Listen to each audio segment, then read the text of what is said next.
Sha-na-na-na-na-na-na-na, sha-na-na-na-na.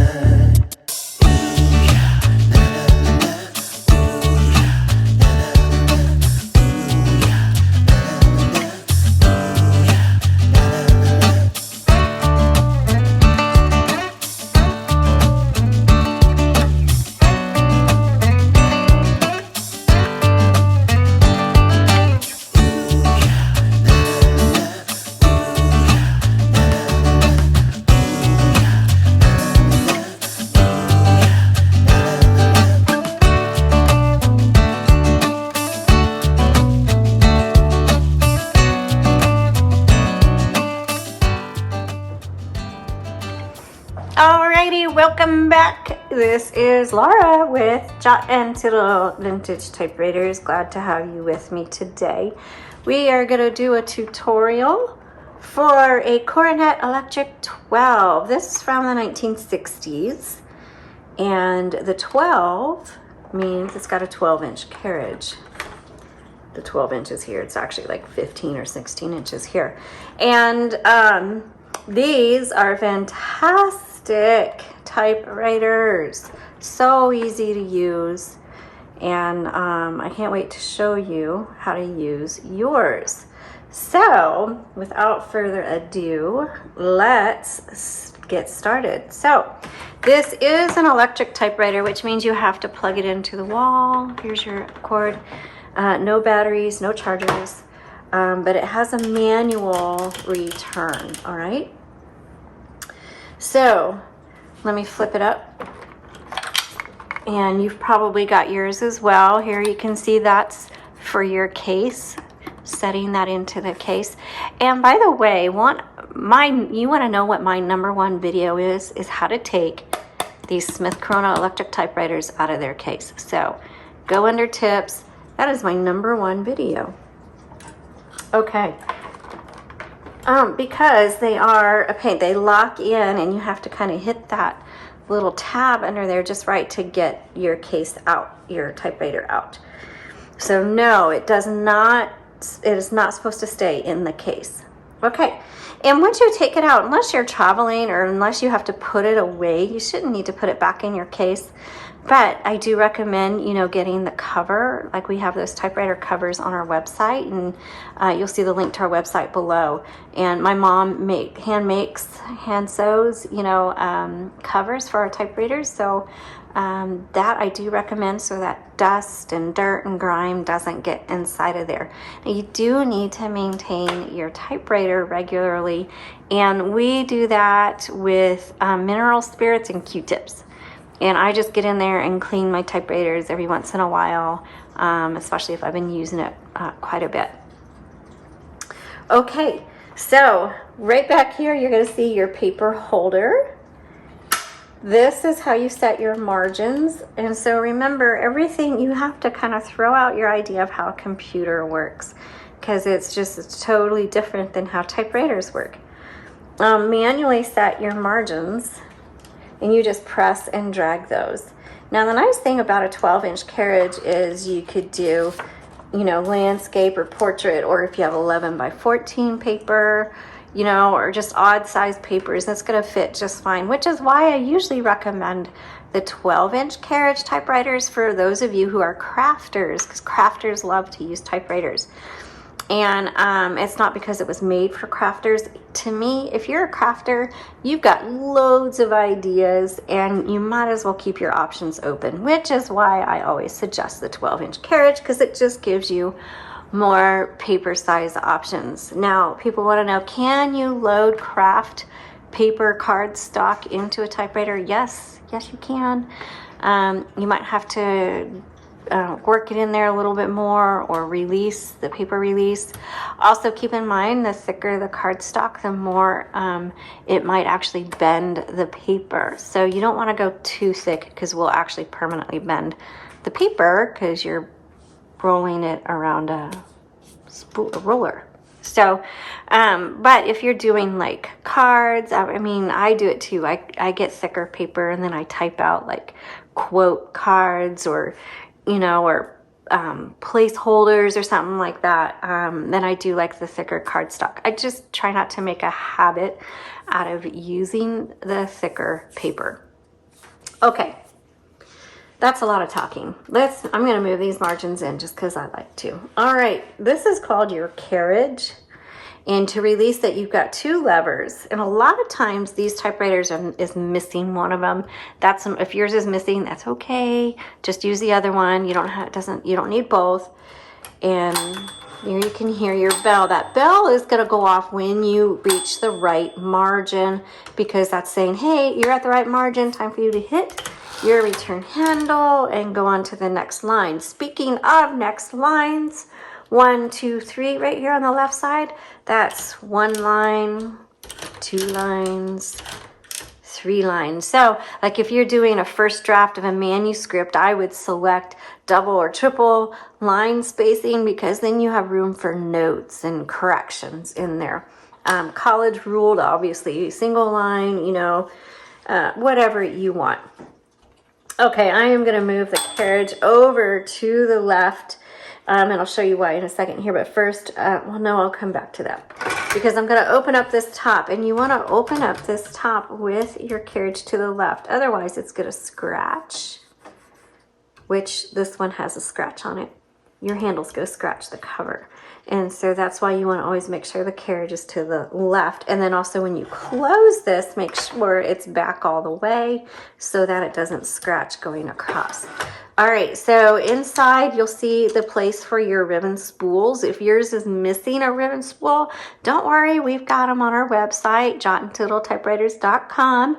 And we have 2 options. We have an affordable, comes pre-packaged, comes on a plastic spool. I don't remember the price on it, but you'll see it's the cheapest option on there, and it has about 20 feet of ribbon on it. Then we have the ribbon that we hand wind in our shop.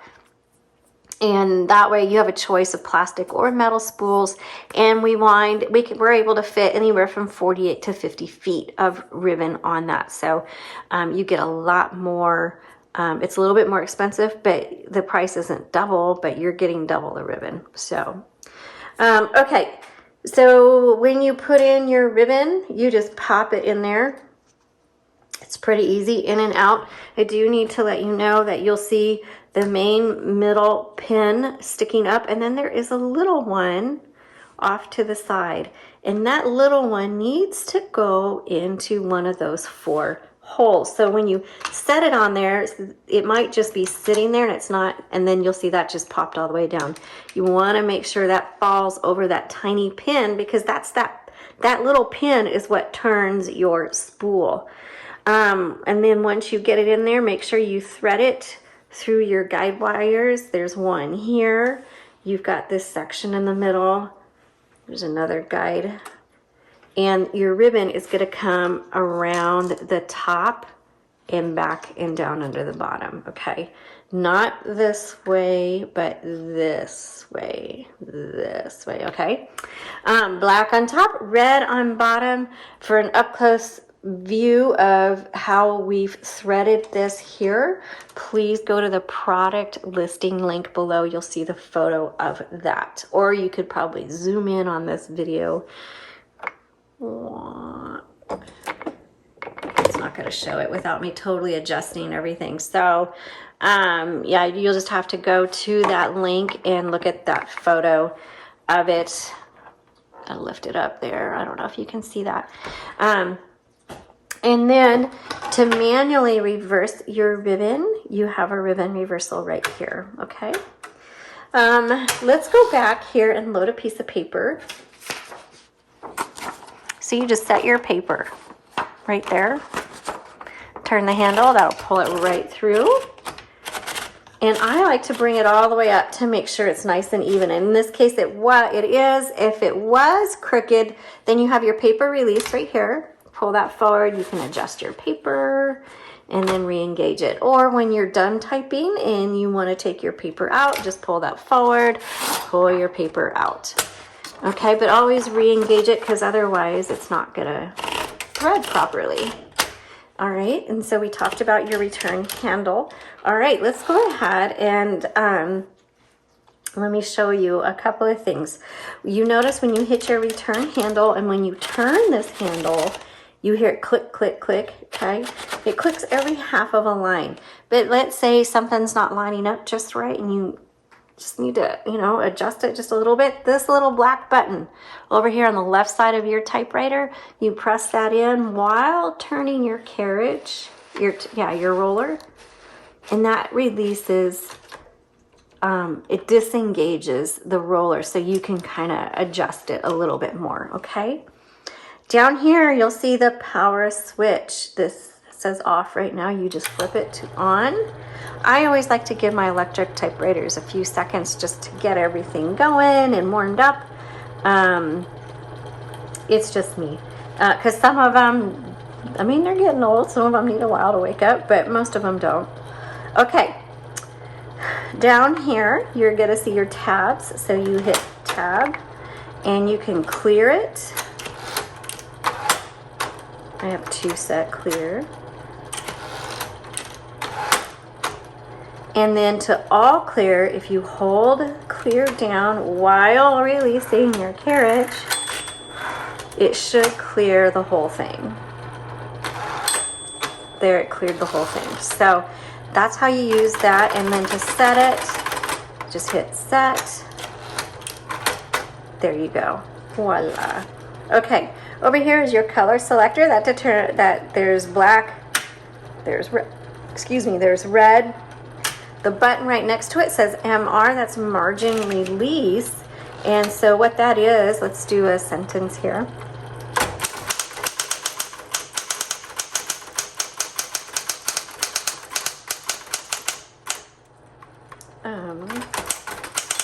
There's the bell saying, whoo, you're at the end of your margins. And let's say you want to finish this thought. Okay, now it's going to stop on me because I'm at the end of my margin and I'm going to hit margin release.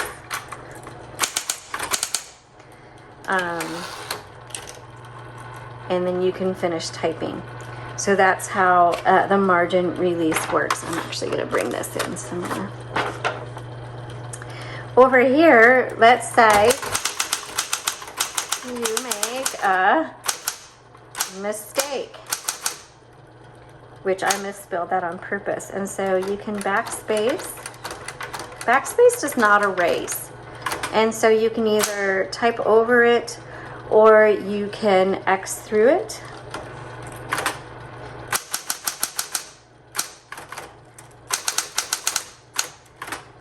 However you want to do that. Also, there are 3 keys on an electric typewriter with an auto repeat. One's the dash, the X, and the period. All right.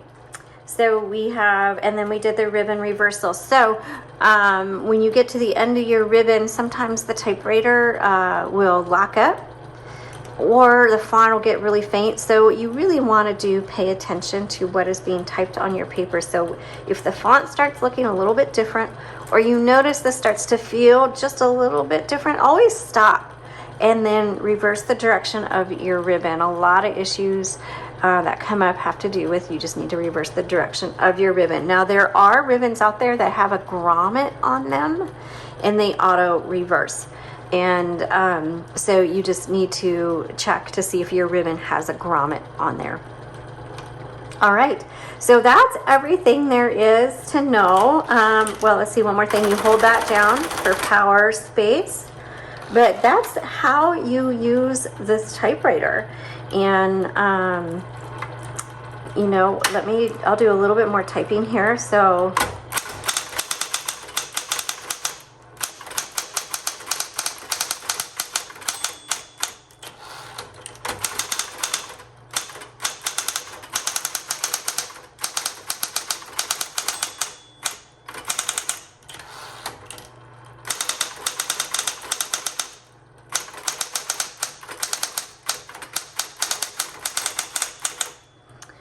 that is kind of, so yes, an electric typewriter is a little bit louder than others.